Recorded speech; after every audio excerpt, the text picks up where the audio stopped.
नमस्कार बच्चों, मैं सुरुचि सामरिया आपका ई कक्षा में स्वागत करती हूँ। आज आप मेरे साथ कक्षा 5 की हिंदी विषय के अंतर्गत पाठ 11 नीति के दोहे के भाषा की बात पर आधारित अभ्यास प्रश्नों को हल कर रहे हैं। बच्चों, आप मेरे साथ यह पाठ पिछले भाग में पढ़ चुके हैं, जिसमें आपने रहीम दास जी तथा कबीर दास जी के दोहों का अध्ययन किया, जाना कि वो दोहों के माध्यम से आपसे क्या कहना चाहते हैं। बच्चों, इस पाठ पर आधारित अभ्यास प्रश्नों को भी हम हल कर चुके हैं। आज हम यहाँ पर व्याकरण से संबंधित प्रश्नों को हल करने वाले हैं। तो आइए देखते हैं हमारा पहला प्रश्न क्या है। मोहन ने मीठा दूध पिया। वाक्य में दूध शब्द से पहले मीठा शब्द आया है, जो दूध के मीठा होने की विशेषता बता रहा है। विशेषता बताने वाले शब्द विशेषण कहलाते हैं। नीचे कुछ शब्द दिए गए हैं, उनके आगे विशेषण जोड़ें। बच्चों, आप यह वाक्य देख रहे हैं, मोहन ने मीठा दूध पिया। यहाँ पर जो दूध शब्द है, दूध शब्द के आगे हमने मीठा शब्द लगाया। मीठा शब्द लगाने से क्या हुआ, हमें दूध के बारे में पता चला कि दूध कैसा है, दूध मीठा है। ये जो मीठा शब्द जब हमने दूध के आगे लगाया तो दूध के मीठा होने के बारे में, यानी दूध की विशेषता के बारे में हमें पता चला।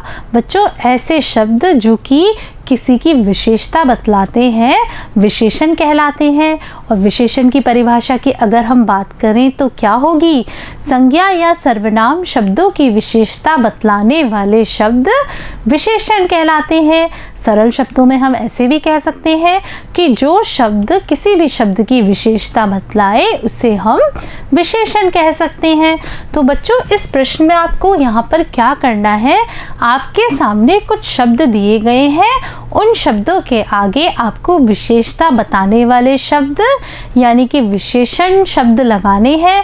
आप विशेषण शब्द लगाएंगे तो क्या होगा, उस शब्द की विशेषता सामने आएगी।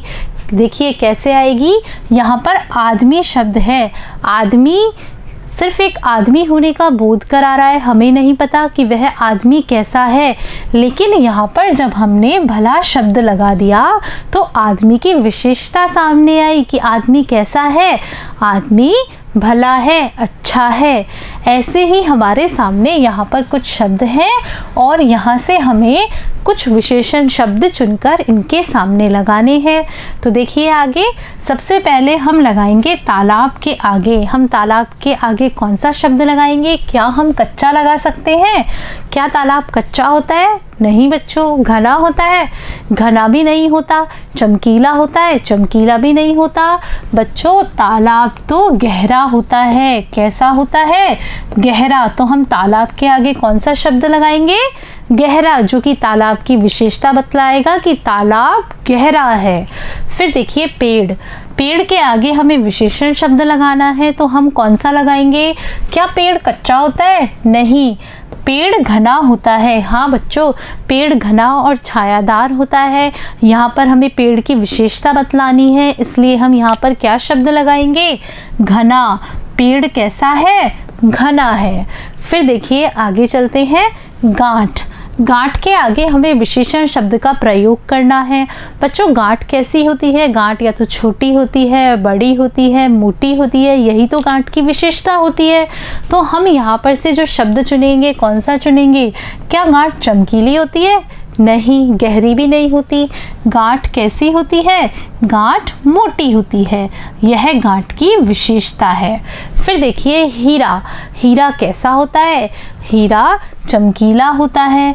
यहाँ पर हम विशेषण के रूप में चमकीला शब्द लगाएंगे। फिर देखिए धागा। धागा कैसा होता है? बच्चों, धागा कच्चा होता है।